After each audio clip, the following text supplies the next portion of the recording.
Hi అండి, welcome to Pallavi all city. All recipes in simple old city style. ఈరోజు recipe బాదం కుల్ఫీ అండి. అది కూడా ఇన్స్టెంట్ బాదం మిక్స్ పౌడర్తో పాటు కొంచెం క్యాష్యూస్ అదే జీడిపప్పును కూడా యాడ్ చేసి చేశాను. టేస్ట్ చాలా బాగా కుదిరింది. మీరు కూడా ఒకసారి ఈ రెసిపీని ట్రై చేసి చూడండి. ముందుగా దీనికి కావాల్సినవి, నేను 5 జీడిపప్పులను తీసుకున్నాను. గోరువెచ్చ పాలల్లో 15 నిమిషాల పాటు నానబెట్టాను. మనం ఇంట్లో రెగ్యులర్గా వాడే పాలనే తీసుకున్నాను. దీనికి ఎలాంటి క్రీమ్ మిల్క్ కానీ హోల్ ఫ్యాట్ మిల్క్ కానీ అవసరం లేదు. రెగ్యులర్ పాలైతే సరిపోతుంది. సో ఇప్పుడు నేను స్టవ్ పైన ఒక ప్యాన్ పెట్టేసి 200 ml వరకు డైలీ పాలను వేసేసి వేడి చేస్తున్నాను. ఒక పొంగు వచ్చాక మనం నానబెట్టుకున్న జీడిపప్పులను పేస్ట్ చేసేసి ఇందులో వేసేయాలి. ఇది బాగా కలిపేసుకోవాలి అడుగంటకుండా.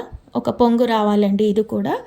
ఇప్పుడు ఒక పొంగు వచ్చేసాక ఇన్స్టెంట్ బాదం మిక్స్ పౌడర్ని నేను 3.5 టీ స్పూన్ అంతా వేస్తున్నాను. ఫుల్గా వేసి ఇది కూడా అడుగంటకుండా బాగా కలిపేసుకోవాలి.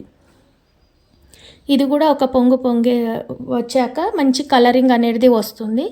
లైట్గా కలర్ చేంజ్ అవ్వడం స్టార్ట్ అవుతుంది. అలాగే చిక్కపడడం కూడా స్టార్ట్ అవుతుంది. ఇది మనం డైలీ యూజ్ చేసే మిల్క్ వాడుతున్నాం కాబట్టి కొంచెం ఎక్కువగానే చిక్కపడాలి. అలా కలర్ చేంజ్ కావాలి, ఇంకా దగ్గరికి కూడా చాలా రావాలి కాబట్టి ఒక 5 to 10 minutes పడుతుంది. ఇది మనం కలుపుతూనే ఉండాలి.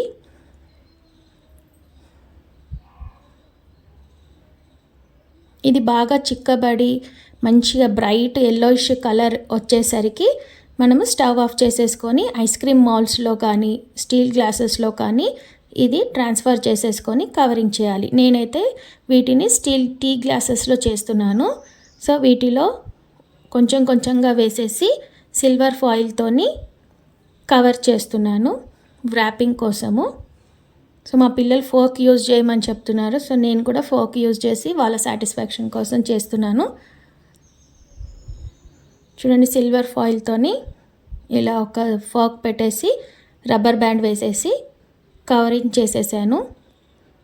ఒకవేళ మీరు నైట్ టైం చేస్తే ఇది హోల్ నైట్ అంతా ఫ్రీజింగ్లో పెట్టేసేయండి. లేదు డే టైంలో చేస్తే మాత్రం 8 to 9 hours ఫ్రీజర్లో పెట్టేసేయండి.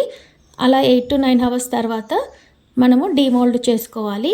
నేను ఇప్పుడు స్టీల్ గ్లాసెస్లో చేశాను కాబట్టి ఇవి ఈజీగా డీమోల్డ్ కావడానికి నేను ఒక గిన్నెలో కొంచెం వాటర్ తీసుకొని ఒక 2 seconds పాటు ఇలా పెట్టేసి వెంబడే డీమోల్డ్ చేస్తున్నాను. ఎక్కువసేపు కూడా వాటర్లో పెట్టొద్దు, మెల్ట్ అయిపోతుంది ఐస్ క్రీమ్.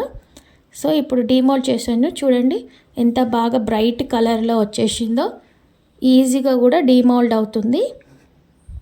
అదేవిధంగా మిగతా ఐస్ క్రీమ్స్ అన్నిటినీ కూడా డీమోల్డ్ చేస్తున్నాను. చూసారు కదా ఎంత బాగా వచ్చిందో. మీకు కూడా ఈ రెసిపీ నచ్చినట్లయితే like, share and subscribe. Pallavi all city. మా పిల్లలు ఎంజాయ్ చేస్తూ తినేశారండి ఈ ఐస్ క్రీమ్ని. Thanks for watching Pallavi all city.